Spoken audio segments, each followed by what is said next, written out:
On this episode of Wild Talk, we're diving deep into the future of hunting in Manitoba.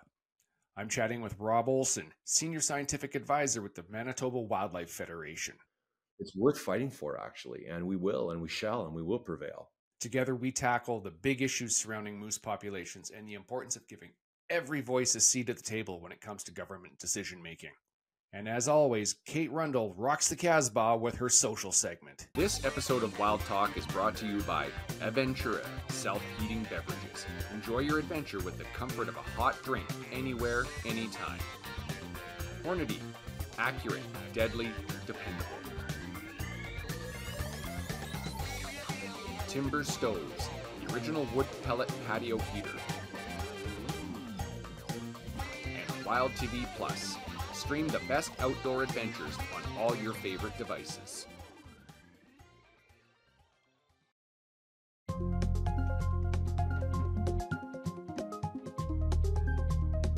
We are back with more Wild Talk. I'm your host, Steve Hamilton.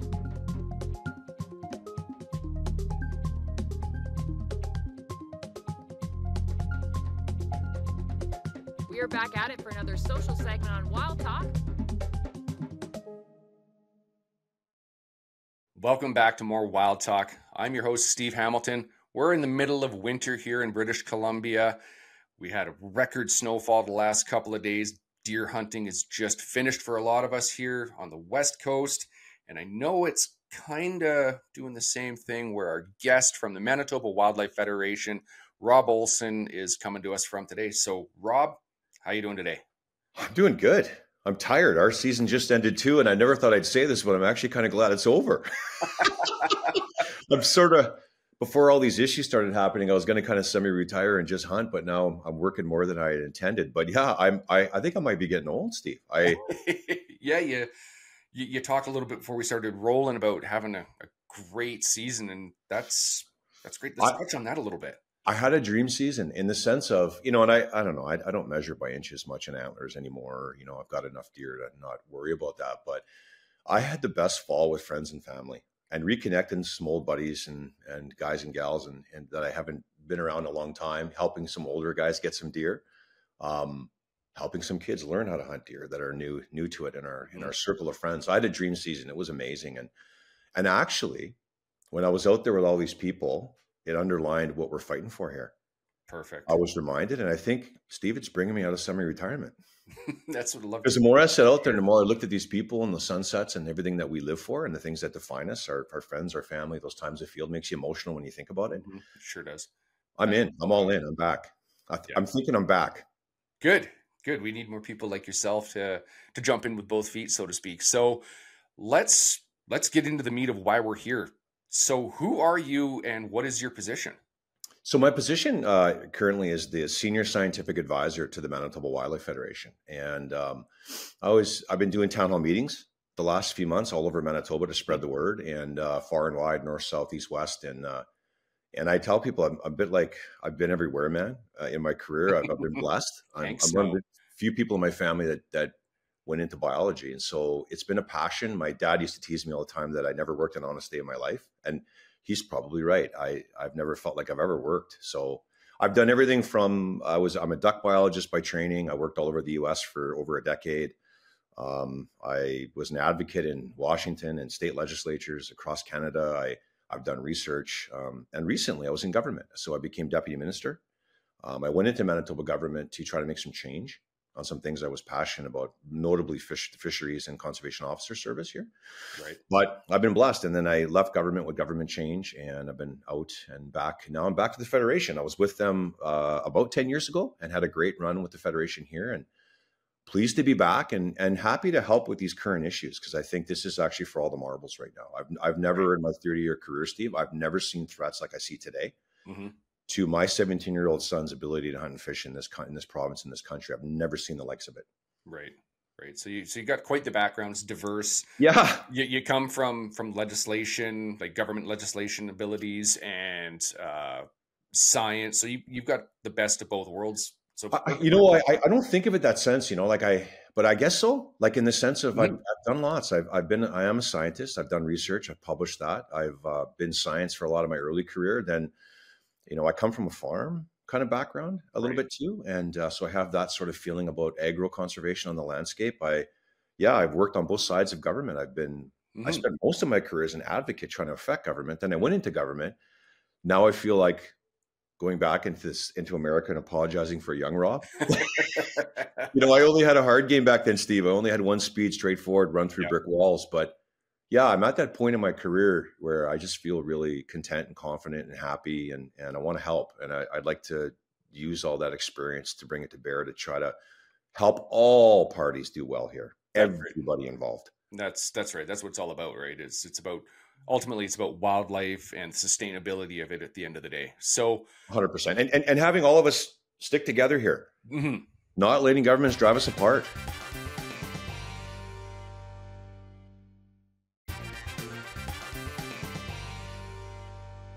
So let's dig into the meat of that and why we're here. You mentioned that threats are like never before in front of your 17-year-old. So what's the main fight right now with the Manitoba Wildlife Federation? Why we're here having this chat? I'll give you just a brief history, Steve. It all started on June 17th, and for me, but it was like this. Honestly, since from then till now, it seems like there's been something every week. So it started with a moose situation. So our Northern Chiefs organization, MKO, met with our current government premier and ministers and had a conversation with them like on a Monday in June, made a bunch of demands. They wanted no licensed hunting in their traditional areas. They wanted specifically the moose hunt to be stopped for licensed hunters in their traditional areas in the north. And they made those demands. And 48 hours later, all of us that were in the big game draw got an email saying it's been paused, changes are coming. And so we're like, what, so I thought, holy mackerel, what's going on here? Like, government doesn't do anything that quickly. No. I've never seen that in my whole career. I've never seen that. I've seen months to get things done or years. I've never seen 2 days. So we get an email shortly after, and then shortly after that in July, decision came down that the government was going to cut moose tags in 4 game hunting areas in northern Manitoba, around Thompson, Manitoba, up in that country, and south of there, by 75%. And so, our contention was that wasn't based on science, and I know a bit about that. I lived in that world and I understand what the moose data is. I've been working on moose and big game management for a lot of my career. And we didn't believe there was data to support the decision. Furthermore, we didn't believe that their own internal processes of how they set seasons were being followed in that regard, because it just felt altogether too hasty.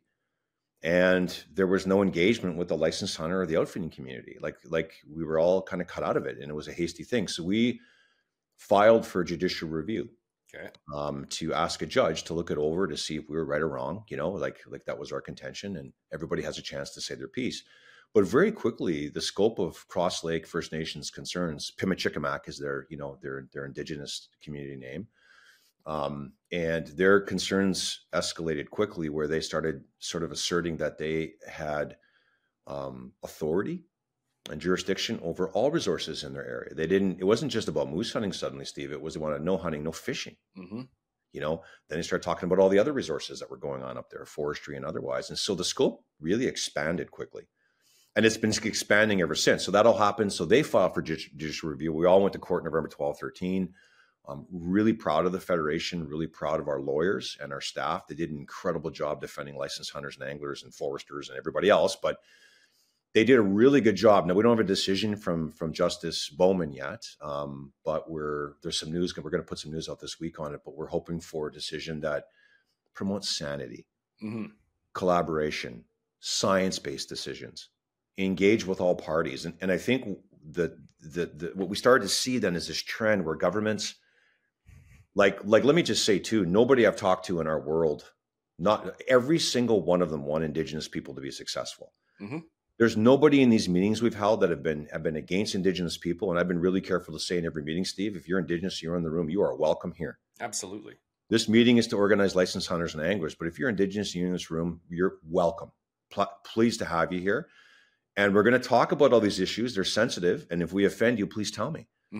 But we're going to get down to the bottom of it. And it's not okay to not talk about these issues. People are afraid to talk about them, which isn't good either and not healthy. That's not reconciliation. So we have the decision. It's pending right now from that initial case. But since then, it's been wild.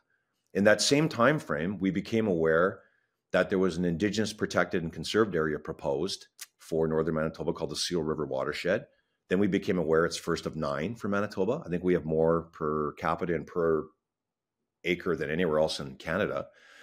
And the first one was proposed to be a 50,000 square kilometer area, or 50,000 kilometer area, sorry, but just a massive area.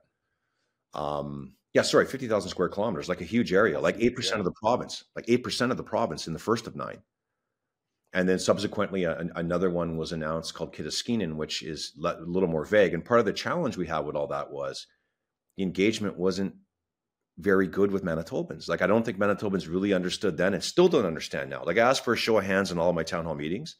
Who here is aware of this thing? One hand out of 100. And by the way, the rooms have been packed. Steve, right. People are concerned on a level I've never seen before. And so the rooms are full and no one puts their hand up. So we're talking about the provincial government agreeing to work with the feds to hand over jurisdiction of 8% for one. And then the feds, as best we can understand, it's a form of a federal park. It lives in the Federal Parks Act. And then they would pass jurisdiction ostensibly to the First Nation communities. So when you go to the websites, like, pretty positive in a way, like the community's empowered, the elders are speaking eloquently like they're wont to do, like they do. But the challenge is it's scary to everybody else because it's unclear what everybody will be allowed to do. Like, will we be allowed to hunt and fish? And we've seen what's happened in your province. We're watching that, and we see that hunting has been stopped for non-Indigenous people in at least one IPCA. And so people are nervous. And then there's a second one, and then there's 7 more coming. So that happens at the same time this moose thing's happening.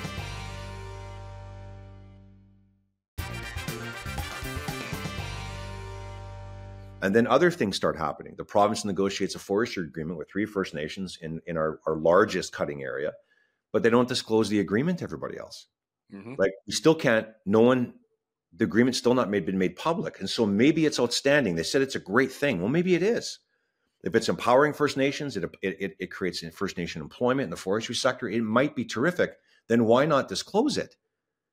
But what about everybody else? What about that community, like, lives on forestry? Like, what is the agreement? What areas have been protected in that agreement? What does it allow? What's going to happen now with the forestry industry? What about the forest? What about cottage owners? What about snowmobilers? So these things just kept cascading, Steve, and it was one after another. And then, now there's an ecological program the federal government's proposing, which, again, it may be okay, but none of us can actually tell what it is. Mm-hmm. So it's one of these things where, we can't, it's unclear, it's uncertain, but the theme is every single time, it's this incredible engagement with Indigenous communities, but no engagement with the non-Indigenous people, which I'm terrified of it because to me, it could ruin reconciliation. And it's like, so Steve, for so long, governments, we know a lot now about the failed policies of government in the past with Indigenous communities. They've done wrong by them consistently for over 100 years. Yep. So there's all this failed policy. This is another one. So they think they're helping Indigenous people by having one-sided negotiations, but those Indigenous communities got to get along with everybody else. So now the pendulum was way far to one side where people didn't work nearly enough with First Nation interests and Métis interests and Inuit. And now the pendulum's gone the other way where governments are almost solely focusing only on engaging with Indigenous interests, which drives us all apart. So, right. And there's more and there's more and there's more, Steve, and I won't bore you with any more of the details, but there's so many files now that we're in. And then the other thing we realize now is we have to band together. Yes. We're going to hold town hall meetings in every town that'll have us. We kind of paused our first phase. We did 10 of them. They were so amazing. The sentiment in the room, we identified these incredible town thought leaders and community leaders. They came from 2 and 3 hours away to hear the message. People are not comfortable with the direction government's taking on a level that I've not seen before. Like on a Wednesday night at 7 p.m., people are driving 3 hours to come be involved in it because they're not okay with what's happening. Yep. Now it's expanded. And I want to say too, that is absolutely nonpartisan. We're not here for any party. This is not political. It's not a political movement. Yep. It's a people movement. And ultimately, I hope it affects whatever governments are in power. And we don't care what governments in power as long as they do the right thing. And we genuinely believe that. And so this thing has gained momentum and steam. We're going to take a break for the holidays. But then in the new year, I think we've got 20 places that want us to come. We're going to bring it to Winnipeg in the new year. And it's poor boys like me. It's rich people. It's outdoors people. It's foresters. It's so many union people It's who people are coming outdoors. together. Who are outdoors people. A lot of union people are outdoors people, and the current government we have here now tends to be a labor movement. Right. So I don't know if the current government understands how many unionized workers are sled heads, fish heads, cottage owners, deer hunters. How many of these industries, these resource industries that feel threatened now? How many of them are those unionized workers are working in those industries that care about, I mean, it's just, so this thing is exploding, Stephen. It's getting huge now, but that's the 50,000 foot story of what's going on. And I'm concerned of what it could do to driving us all apart. And I wish governments would stop taking that approach. Stop dividing us, for God's sakes. Yeah. It's like, sorry, I probably talked too long there. All that I love hearing that, because you saw a lot of my head shaking and smiling and kind of snickering. It's like looking in a mirror here in British Columbia. It's not different in BC then? It's zero different in BC. We're seeing governments pitting us against them type things, no matter what side of the fence you're on, right? They don't want anybody working together because it's a danger to them. We got to stand together between provinces, within provinces, between communities. And, one of my messages too is like, whatever used to divide us, I don't know what it was or it doesn't matter anymore. We better find each other now. And that's right. And be really careful to make sure our tone and tenor is right, that we make sure that Indigenous people know we're not against them. Oh, absolutely not. We need them. We have to collaborate with Indigenous folks. And some of my favorite memories are working with Indigenous communities. They're just authentic, great sense of humor, awesome humans that probably want a lot of the same things we do. They have rights. That's right. That I don't have, my son has, and I don't begrudge him that. But we talk about Section 35 rights all the time. Well, those are enshrined in the Constitution, and we respect that at all times. But there's another part of the Constitution that we should talk about too, which is Section 15, which speaks to equality. Yeah, go for that. Well, like at the end of the day, like what I'm finding here, when the political leaders in the Indigenous communities are calling for zeros for my kid, how do we find reconciliation in a zero? Right. How do we have that? And this idea that we're going to, give it back, or we're going to go to a place where, there is no access for non-Indigenous people. How is that a future? Like, we're all here together now. And yes, we recognize the rights, we respect the rights, but reconciliation is a two-way street. Respect's got to go both ways. And if we don't keep everybody engaged, and if we make this too divisive now, that's right. And we have been accused at times of being divisive, but I reject that. Not at all. Those people haven't come to our meetings, and those people are judging us and haven't really talked to us. They don't really know us. Because if they were in the room, they wouldn't feel that way. I haven't had any Indigenous attendees of the meeting come back and say it's been disrespectful. I've had the opposite, actually, Steve. We've had really good interaction. Excellent. We had some elders attend. They rose and they spoke in one meeting, and they brought the house down. You could have heard a pin drop. And they were telling the truth, and they were kind of holding us accountable a little bit, but they were holding themselves and their own people accountable. And I thought, man, you should be running things. Like, they were so balanced, and they said, there needs to be space for you. Our rights need to be respected. And I said, let's do that. Can we not all be at a table negotiating? Like, why are we not engaging with us too? We're not bad people. We're good people. And by the way, we're the majority of people. Yeah. We pay a lot of taxes. We work really hard. We're Canadians. We were all born here. And so bring us together. One-sided engagements create distrust. Hey, Steve, one of the big messages from these northern towns especially was, why are we living here if we can't access it? Good point. Why am I going to be a miner in Thompson and spend my life contributing to the community if I can't fish and hunt around here? Then I'm leaving. Yeah. Well, what's that going to do to the local economy? Steve, what about the economy? Yes. Speak on that. Well, like, everywhere I went, when we talk, especially in the north, but everywhere I went, let me give you an example. One of the things government's done so much here so quickly, we can't keep up to it. And that's part of it. I think they just, by the way, we're calling for them to pause for a minute, quit pulling levers and opening doors. Like, just stop, exhale, talk to everybody and redirect. Stop. Because here's the thing, they're running around doing so much. Here's one thing they did. They proposed that I think starting next fall or the fall after, they're going to cut all foreign resident moose tags for outfitters by 50%. Wow. Which would make 100% of them non-viable. Yeah, you've got Is that the your plan? Cut them by 50% hotels. and make them all non-viable so they go out of business? Yeah, like hotels, butchers, taxidermists, meat cut, you name it. There's a trickle-down effect. So here's the thing. I don't think government thought that the licensed hunters would fight for the outfitters. No. Because here's the thing, though. We're not stupid. We all fly out of the same float plane basis. Mm-hmm. And the outfitters tend to go farther away. And some of the wildlife managers in the past that set this up were smart. They were crafty old veterans, and they gave areas to the outfitters that are farther away. Like, I have a certain limit I can fly. Right. My wife's not here right at the moment, but we've got a strict limit on how much I can spend. So I can't fly very far, Steve, because I tend to come back with 2 rough grouse. She does the math, on the rough grouse, because I don't bring a moose back much. Yep, I feel that. But licensed hunters tend not to fly very far. The float plane operators know where I hunt, First Nations, outfitters. And I think that we're actually spread out right now. Mm-hmm. So what the government didn't do is do the work. Again, not scientific, not based in fact.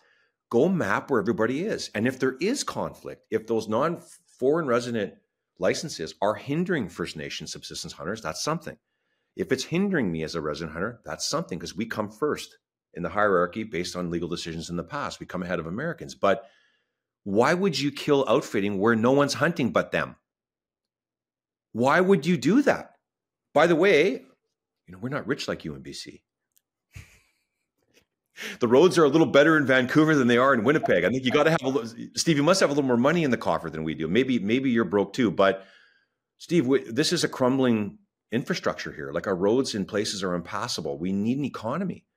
And the money that people use for northern things, and even to support Indigenous people, it doesn't just come from thin air. It comes from taxes. That's right. It comes from the economy. It comes from all these things. And so let's not kill moose outfitting unless it's necessary, because it's hindering. You know what I mean? Yeah.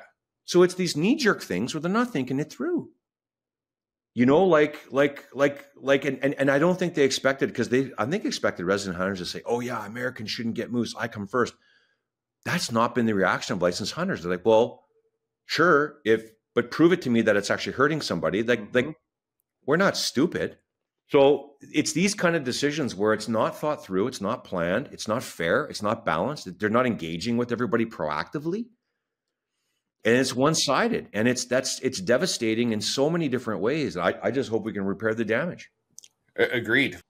Yo, everybody. Kate Rundle here. I'm back with more Kate's Wild Finds. Today's episode's pretty jam-packed. We got a lot of information, so I think it's time for a brain break. We pulled some deadly videos off the internet, and we're going to show you in 3, 2, 1.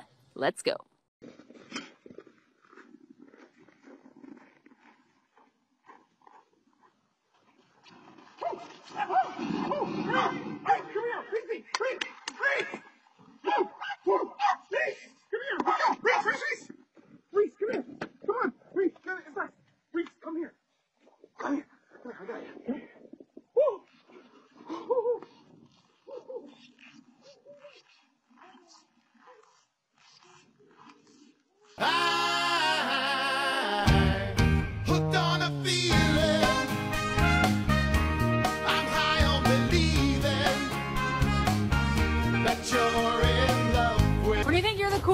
Parking lot, and then this guy shows up.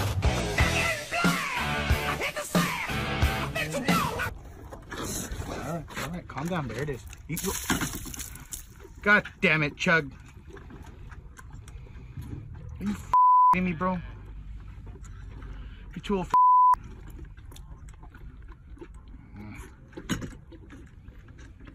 All right, breathe. Breathe. Stop it. Breathe. Get your head up.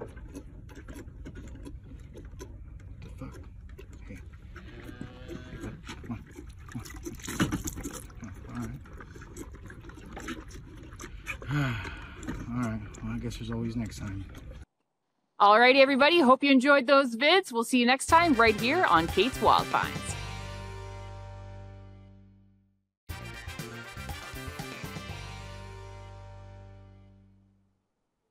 Agreed. One thing we haven't touched on is the enforcement. I was doing some reading on this case a little bit, and I know the MWF has stressed the importance of enforcing existing laws for sustainability. How could this proposed expansion affect the conservation officers, the wildlife officers, to ability to monitor and wildlife or monitor and manage. So one of my great honors in government was I had the great honor of kind of helping co-lead with a really good friend some good friends who are senior leaders in the SEAL service who, I think I'll be friends with forever now because they're such good people. But I kind of facilitated meetings where we went all around the province and met with all the COs that we could. I think most of the COs attended these meetings, and we created a plan to revitalize the conservation officer service. Steve, do you realize our CO service was one of the most beleaguered, disrespected, and underfunded in Canada? We're the lowest paid in Canada, Steve. Steve, I don't think there was another CO service in Canada that didn't have a central dispatch. Like, we literally didn't know if they came home at night. And these guys are doing night hunting ops. Like, they're chasing guys around at night, they're chasing variety of kinds of humans out there. They're chasing people with firearms. Some of them are serious criminals, some of them. So we made a plan. And we started executing that plan.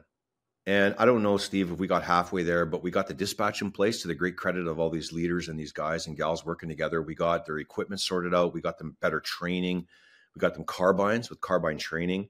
We put stuff in place to hire, something like 30 new COs. That was in place too. And I haven't seen it executed since. Is it going to get executed? So here's what happens. Now with all this stuff that's unfolded publicly, the current government was giving directives publicly in the media telling COs not to enforce. So you asked a question about what it means. I'm not sure. I guess let's see. Like government, used to put out regular bulletins about poaching and used to communicate about enforcement. So it seems like the focus has shifted, unfortunately, because the Federation has a long legacy of calling for safe hunting, wanting night hunting to stop, wanting other dangerous practices like road hunting to stop, the things that are dangerous out there on the landscape that are perpetrated by lots of different groups. We're not singling anybody out, but dangerous practices are what they are, and whoever does them is wrong. It doesn't matter who's doing it, really. And we fear for the CO service now.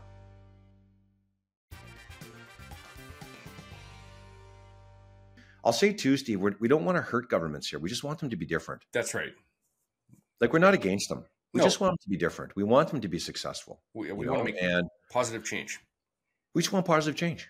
Yeah. Is that so hard, Steve? In theory, no. But we're a pretty cheap date. Like, the things that we need in fish and wildlife is actually not expensive compared to healthcare, justice, and all these other things. So we're a pretty cheap date, Steve.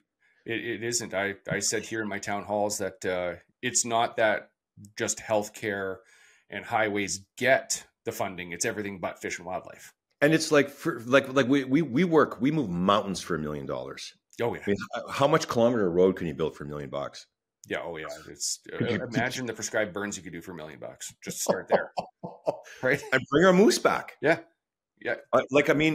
Fund, because we were talking about shared management was a term we used, and funding us all coming together, Indigenous, non-Indigenous, to work out a moose plan and have some moose science is not that expensive either in this day and age. The new technology is incredible. So, embrace the new technologies, invest in that for not a lot of money, bring us all together, and there'll be spin-off benefits. That's right. And a lot of this stuff that you'll know yourself as a science guy is a lot of this stuff isn't changing over the last 50 years. We know what moose eats. We know what kind of habitat. Dude, the moose haven't changed. No.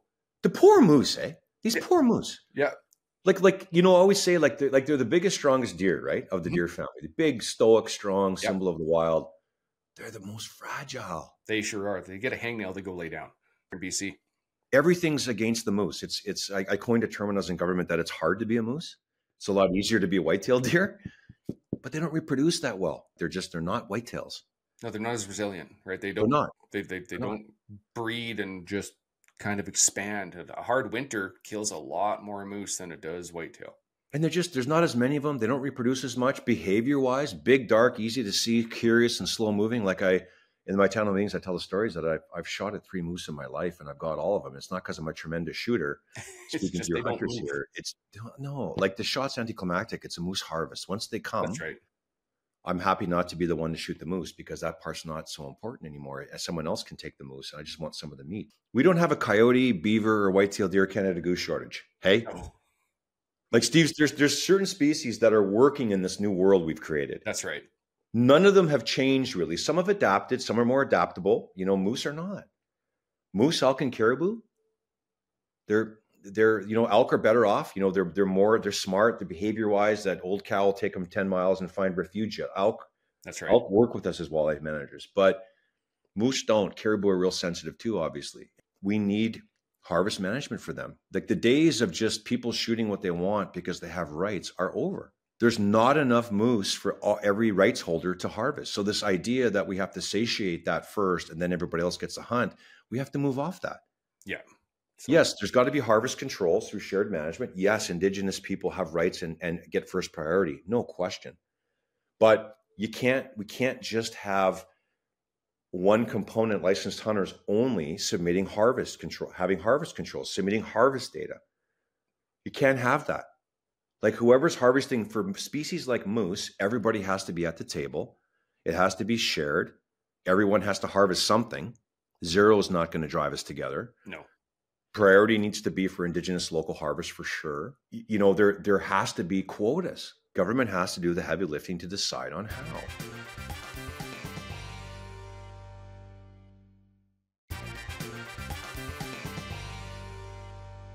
So what you talked about a little bit there. What would it look like to ensure that all Manitobans, Indigenous, non-Indigenous, they have a role in managing the province's wildlife? Well, there's several things. The first I'll say is the 50,000-foot governance has to get right. So picking up on the idea of government getting out of the way a little bit, there needs to be mixed tables of conversation. Mm-hmm. Now, initially, maybe groups are not comfortable coming together and you need the right people, but you start and you put people in a room together. So the first thing is you need a co-management governance of some kind. And government stopping to try to control everything all the time. At the end of the day, government folks, sometimes they just want to control things. Mm-hmm.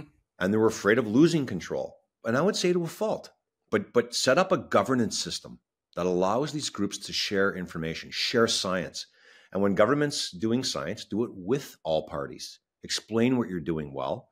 Government's made some inroads on that in recent years, I think. There's been some good people in government have tried really hard to do more of that, so good for them, but they can double that. It won't be enough. And so recently, I think what I appreciate very little about what the federal government's been doing recently is their programs are driving everyone apart and they're talking about a private land, they're talking about an ecological corridor program here, which I believe is well-intentioned. It's a federal program, a little bit connected to the IPCA movement in a sense. I don't know if you've dealt with the corridor, Steve, out there, but mm-hmm. I've been reading up and learning more and more about them, but essentially it's a corridor they want to sort of superimpose or project onto private land. But all the documentation doesn't talk about private landowners. Nope. It only talks about Indigenous stewardship, Indigenous laws. And then it sends signals about compatible activities, regulatory tools. And you know how that works with farmers. Exactly. When I read those documents, I thought, so you asked a simple question to give you a long-winded answer. How does it look like to manage moose differently? If whatever you're doing with programming as a government, include everybody. So ecological corridors, they should have started with the landowners. You're talking about their land. Start with them. Yes, bring Indigenous communities in. And then it's a chance to reconcile, bringing everybody together. But the documentation's mostly Indigenous focused. Mm-hmm. The landowners then are nervous. They're not necessarily trusting governments all the time. Walls go up immediately when they're not. Yeah. And then good luck getting it back. You know, and it's most of my experience has been working with farm communities and I have less, but some experience working with Indigenous communities. And actually I see a lot of similarities. Mm-hmm. The farmers don't have Section 35 rights, but they're local, they're private. They can be socially shy at times when they don't know you. And they're not necessarily trusting of government because of all the things that, and I'm not saying farmers have been mistreated, on the level that, but guarded, and they should be. They would be foolish not to be. Yeah. And so these programs come down on them that don't include them really, haven't been consulted effectively, coming from Ottawa, where they don't, what does Ottawa know about those communities? They don't have a local person on the ground that's actually got briefing notes written from a federal perspective that doesn't, it's not sensitive to the local community's needs. Thank goodness governments are focusing on Indigenous folks now and working proactively with them. That's awesome because that's too long coming. But don't forget about the rest of the people and you treat them with the same respect, even though you're not legally required to consult with these other parties. You are morally required and you are functionally required, because if you don't, you're not going to get anywhere in their community. Mm-hmm. They will stop you every single time if you don't work with them the right way, and what they're doing is not the right way. Oh, yeah. And they pick up on it right away. You drive into some of these communities and you go to get gas and you're the talk of the town for 3 days because they didn't recognize you. They pay attention to what's going on in their own backyard. Well, by the way, they know stuff too. I think yeah. part of the centralized government too, they think these people don't know anything. They know where the elk are. Oh, absolutely. They do. The locals predicted the collapse of our southern moose 10 years before government would admit it. Yep. Yeah, they saw it coming because they know, they lived, and they're still predicting it now. And they're telling us things that people aren't, and government still doesn't listen. Yeah, here too. So yeah, there's got to be more local involvement in wildlife management, indigenous and non-indigenous, equal in involvement. Right. Maybe not equal in rights, and who's going to get the limited moose. Maybe that's not exactly equal because of the Constitution. Maybe that, and I think that's okay at the end of the day, but equal in terms of involvement. That's right. Yeah. So basically, to wrap that little bit up, it's got to be inclusive and it's got to be transparent with everybody. Science-based transparency. That's right. That's right. So looking ahead, what would the Manitoba Wildlife Federation's ideal outcome look like for this, the Métis Natural Resource Harvesting Zone? What would a sustainable, fair solution look like for everybody? So on the Métis side specifically, because I was talking sort of in general indigenous, but let me focus in on the Métis side. So the Métis side is a really sensitive topic here. Mm-hmm. You know, this is the homeland of the Red River Métis. You know, we have one of the most, powerful, and I think you'd have to say effective from a Métis rights perspective, organization in Canada. They've been drivers from day one. And so we've been on the front lines of that conversation. I think we have a lot to say about it in the sense of, but from a respectful position. So I'll say too, the Métis culture is obviously incredibly unique. We have a lot of Métis members, and the nature of the Métis culture and the Métis identity is it's interwoven. So right now there's a conversation going on in the media where the government, the former deputy minister made comments about expanding the harvesting zone. Again, Steve, no transparency. Well, expanding it where, on what basis?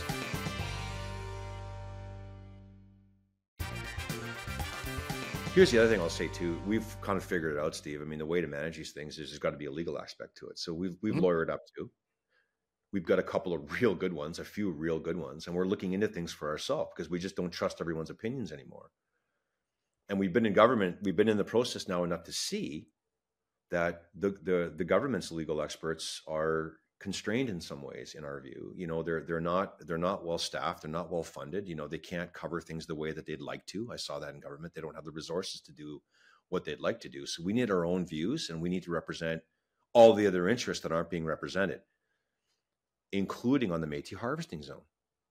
So on that count, well, Steve, what is the process to establish harvesting rights for Métis people? Is it a permanent lasting settlement at the time of Confederation, at the time of provincial Confederation, 1870? Is that what it is? Is it enough to say that they hunted or had trade? Because part of the thing that I don't know that's worked out now is how do those rights juxtapose with First Nations? Mm-hmm. The First Nations had settlements there for several thousand years. The Métis have been using that area for a couple hundred years. The nature of the Métis culture is that it was developed through European and indigenous sort of contact, right? And indigenous and European cultures coming together. So how do you manage the two rights? Do they exist at the same time in the same place? First Nations have their own views of that. We don't purport to be experts, but we're fixing to try to be. We're going to find out for ourselves now. Well, what is the rules, and what are the rules? What is the test? Has it been applied effectively here to this point? Because they're really not for politicians to give away politically. They're not, because it affects everybody. It affects Métis people, it affects First Nation people, it affects the rest of people too. Particularly when we don't have a centralized harvest regime that accounts for all of the indigenous harvesting. So it's in everyone's interest to understand it. It's not for any of us to say. I can't say. I have no power and authority in that regard. Neither does the Federation. This is to be worked out between lawyers and courts. But we deserve to know. It should be transparent. Government should be communicating clearly in terms of their intentions and what it means. And, we're not in any way against Métis people, their rights. It's not for us to dictate that. We have a constitution. We have courts that do that. But we should know, and we should be able to have a conversation about it without feeling persecuted and attacked, which is what often happens to us when we do. But we lean pretty hard on our Métis members to get advice of our tone and tenor and make sure we don't want to offend anybody. But we also have to say the truth, and you have to ask questions. And sometimes when that's offensive, it doesn't. Then hey, that's not on us. But that's kind of our perspective. It's early days, Steve. We need to get more sort of legal work and legal opinions on what should actually be happening. What is the right process to deal with harvesting zones and these things? And I think it's my understanding of Métis case law is it's relatively young law. It's still being worked out on the courts, is my understanding. And so I'm going to defer to smarter people and more experienced people to kind of give us direction on that. But I'm looking forward to the answers because I don't think any of us know. Do you know? Because I'm not sure. No, it's. I'll circle back to what we talked about a little while ago, and it's got to be inclusive. It's got to be transparent, and everybody's got to be at the table to come up with a solution that works. Putting First Nations rights first, wildlife first, and then once we have the wildlife on the ground in sustainable numbers, in theory, things should kind of fall together. But I know that's a pipe dream, right? Hopefully, everybody can come together and work together for what's best for wildlife and habitat on the ground. If we don't, what's this country look like? That's right. Because this current direction where it's going isn't my Canada. I don't know what this is. It's not my Canada, and we have nowhere to go. Like this is our last stand for what we believe in. I mean, we have nowhere to run to. I have friends that joke and laugh and say, I'm going to go to Montana. I said, no, you're not.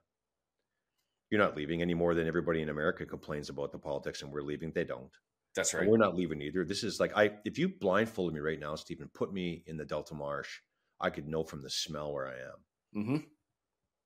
I know from the smell where I am. Yeah. Like we come from the mud here. We grew here. We were born here. It's who we are. So leaving's not an option and losing's not an option. And I don't think governments understand the passion involved. Like I'm just dealing with a bunch of landowners right now in Western Manitoba. Try taking it from them. I wish you well. That's right. You're not going to. That's right. I think that's an absolutely perfect way to wrap it up there, Rob. Basically, come and take it, right? So you're not. Yeah, that's right. Too committed. People don't understand how much we care. Like it's unreal. Like we were sharing pictures at the start of this. Like it makes me, when I think of my kid, I get emotional. Like my presentation ends with a photo of my kid. I'm getting emotional right now. Maybe you can't tell I'm getting better at hiding it, maybe. But I'm emotional. When I think of him, I get that feeling wash over me. I get this feeling in my throat, my heart, my gut starts to spin when I think about my kid. I'm getting emotional right now. And like, there it is. Boom. I just had it there again.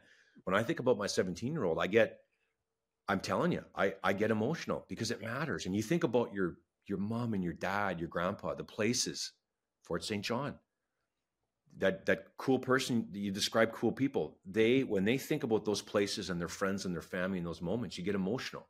That's right. It's worth fighting for, actually. And we will, and we shall, and we will prevail. And what does this all look like? And what does winning look like? We want to live here. Maybe it won't be exactly the same, but we can exercise our passions, and feel proud of that. Yeah. And we're all at the table and we're all sharing, and Indigenous people are doing well. We're doing, we continue to be able to hunt and fish. Maybe not everywhere. Maybe not. We can't all shoot moose like we did in 1972. Okay. But I can have a chance to get one. That's right. My son can have a chance to get one so that it doesn't end with me. We've been moose hunting for at least 8 generations. Yeah. So all the way back to Norway. So I hope it doesn't end with me. I hope he gets to feel that once in his lifetime, at least. Yeah. A friend of mine that passed away a couple of years ago used to say that success looks like more, I'll probably butcher it, but you'll get the gist, more birds in the sky, more fish in the lake, and more moose in the swamp. That's a win to me. Boy, I love that. Let's make a t-shirt with that on it. Awesome. Huge thanks, Rob, for joining me today. Thank you. Really look forward to seeing where this rolls out in the future, and thanks for all that you guys do. Right back at you. Thanks for the opportunity, Steve.